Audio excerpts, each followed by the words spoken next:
శ్రీగురుభ్యో నమః. హరి ఓం.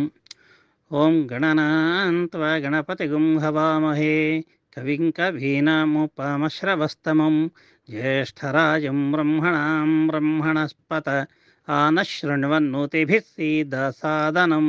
ఓం శ్రీ మహాగణాధిపతయే నమః.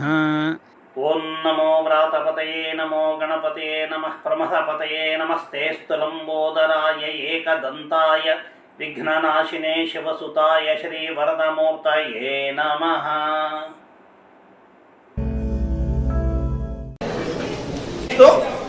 ఈ శ్లోకం సరస్వతీ నమస్తుభ్యం వరదే కామరూపిణి విద్యారంభం కరిష్యామి సిద్ధిర్భవతుమే సదా. ఈ శ్లోకం చదువుతూ మనం ధూపం ఇస్తే మనకు చదువు బాగా వస్తుంది, చదివినవి బాగా గుర్తుంటాయి. ఇక్కడ ఉన్నటువంటివి ఒకసారి చేసి చూపిస్తారు, చూద్దాం. అవే నిప్పులు, ఆ నిప్పుల మీద మళ్ళీ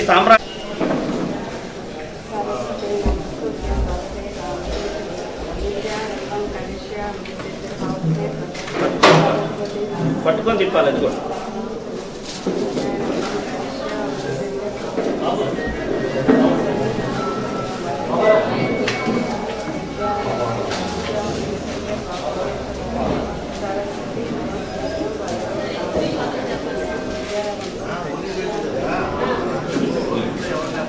ఇట్లా చదువు రావాలన్నా, చదివినవి బాగా గుర్తుండాలన్నా ఇదే ప్రక్రియ. దీనికి కూడా వాయవే చాండాలం అనేటువంటి ఈ మంత్రంతో ఇది చేయవచ్చు. దీంతోపాటు ఇక్కడ చేయించట్లేదు కానీ ఇంకొక విషయం దీంతో పాటు చెప్తాను. ఆర్థికంగా ఇబ్బందులు ఉన్నాయి, వ్యాపారాలు ముందుకెళ్ళటం లేదు, ఇలాంటి కొన్ని సమస్యలు ఉన్నాయి. అట్లాంటి వాళ్ళు ఈ విధంగా ధూపం వేసి పక్కన లక్ష్మీ అష్టకం యూట్యూబ్లో పెట్టుకొని నమస్తేస్తు మహామాయే శ్రీపీఠే స్వరూపూజనే ఆ అష్టకాన్ని ఇక్కడ యూట్యూబ్లో పెట్టుకొని వింటూ దుర్గాదేవికి ఈ ధూపం వేస్తే వాళ్ళ ఆర్థిక సమస్యలు తీరుతాయి. కాకపోతే ఇది చాలా ఎక్కువసార్లు వేస్తే షుగర్ వచ్చే ప్రమాదం ఉంది. కాబట్టి మనం అత్యాశకు పోకుండా రోజుకు ఒక్కసారో 2 రోజులకు ఒకసారి వేసుకుంటే మనకు ఆర్థికంగా ఇబ్బందులు తొలుగుతాయి, ఎటువంటి వ్యాధి లోపలికి రాదు. స్వస్తి. ఏతత్ఫలం సర్వం శ్రీ గంగా పార్వతీ సమేత ముక్తేశ్వర స్వామి దేవతార్పణమస్తు. తత్సత్ బ్రహ్మార్పణమస్తు.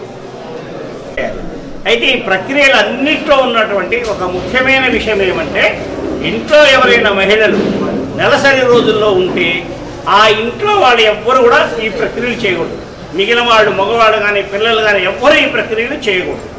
ఆ ఇంట్లో మహిళకి 5వ రోజు అందరూ తలస్నానం చేయాలి. ఇంట్లో ఉన్న వాళ్ళందరూ తలస్నానం చేయాలి. పసుపు నీళ్ళతో ఇల్లంతా శుద్ధి చేసుకోవాలి. ఆ 4 రోజుల పాటు వాడినటువంటి పక్క బట్టలు కానీ మిగిలిన బట్టలు కానీ అవన్నీ తీసేసి ఉతికిన బట్టలు వేసుకొని మళ్ళీ 6వ రోజు నుంచి ప్రక్రియ ప్రారంభించాలి. మీరు ఎంత కష్టపడి ఆ సమయంలో చేస్తే ఇది మొత్తం రివర్స్ అవుతుంది.